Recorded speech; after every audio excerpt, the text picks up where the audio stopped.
ಕೋಟಿ ಕೋಟಿ ರೂಪಾಯಿ ಖರ್ಚು ಮಾಡಿದ ಕದ್ರಿ ಪಾರ್ಕಿನ ಕಾರಂಜಿ ಮತ್ತು ಲೇಸರ್ ಶೋ ತನ್ನ ನರ್ತನ ನಿಲ್ಲಿಸಿ ವರ್ಷ 6 ಕಳೆದಿದೆ.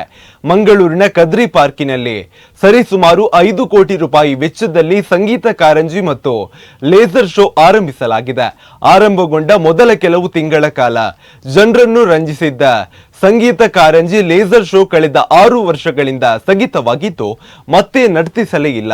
ಈ ಉದ್ಯಾನವನವನ್ನು ನಗರದ ಸಾಂಸ್ಕೃತಿಕ ಹಾಗೂ ಮನೋರಂಜನಾ ಕೇಂದ್ರವನ್ನಾಗಿ ರೂಪಿಸುವ ಭರವಸೆ ಮರೀಚಿಕೆಯಾಗಿ ಮುಂದುವರೆದಿದೆ. ಮೋಟಾರ್ ಪಂಪ್ಗಳು, ಪೈಪ್ಗಳು, ಲಕ್ಷಗಟ್ಟಲೆ ಮೌಲ್ಯದ ಪರಿಕರಗಳು ತುಕ್ಕು ಹಿಡಿದು ಹಾಳಾಗುತ್ತಿವೆ. ಕದ್ರಿ ಉದ್ಯಾನವನದಲ್ಲಿನ ಹಳೆ ಜಿಂಕೆ ಪಾರ್ಕ್ನ ಸಂಗೀತ ಕಾರಂಜಿ ಮತ್ತು ಲೇಸರ್ ಶೋ ಎಲ್ಲವೂ ಸರಿಯಾಗಿದ್ದರೆ ಸ್ಮಾರ್ಟ್ ಸಿಟಿ ಮಂಗಳೂರಿಗೆ ಒಂದು ಹೆಗ್ಗುರುತಾಗುತ್ತಿದೆ. 6 ವರ್ಷಗಳಿಂದ ಸ್ಥಗಿತಗೊಂಡಿರುವ ಈ ವ್ಯವಸ್ಥೆ ಪುನಶ್ಚೇತನಕ್ಕೆ ಇನ್ನು ಕೋಟಿ ಕೋಟಿ ರೂಪಾಯಿ ಬೇಕಾಗಬಹುದು ಎಂದು ಅಂದಾಜು. ಈ ಉದ್ಯಾನವನವನ್ನು ಸಾಂಸ್ಕೃತಿಕ ಮತ್ತು ಮನೋರಂಜನಾ ಕೇಂದ್ರವಾಗಿಸುವ ಭರವಸೆ ಕೂಡ ಈಡೇರಿಲ್ಲ. ಸಂಗೀತ ಕಾರಂಜಿ ಮತ್ತು ಲೇಸರ್ ಶೋ ಸಲುವಾಗಿ 4.01 ಎಕರೆ ಜಾಗದಲ್ಲಿ 5 ಕೋಟಿ ವೆಚ್ಚದಲ್ಲಿ ಮೂಲ ಸೌಕರ್ಯ ಕಲ್ಪಿಸಲಾಗಿತ್ತು. ಆಗಿನ ಮುಖ್ಯಮಂತ್ರಿ ಸಿದ್ದರಾಮಯ್ಯ ಅವರು 2018 ಜನವರಿ 7ರಂದು ಇದನ್ನು ಲೋಕಾರ್ಪಣೆ ಮಾಡಿದ್ದಾರೆ.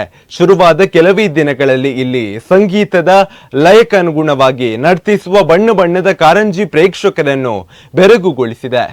ಕದ್ರಿ ಪಾರ್ಕ್ ಒಂದು ಸಮಿತಿಗೆ ಏನು ಅಧ್ಯಕ್ಷ ಕೂಡ ಜಿಲ್ಲಾಧಿಕಾರಿಗಳೇ ಇರ್ತಾರೆ. ಇದ್ರ ಬಗ್ಗೆ ಡಿಸ್ಕಷನ್ ಆಗಿದೆ.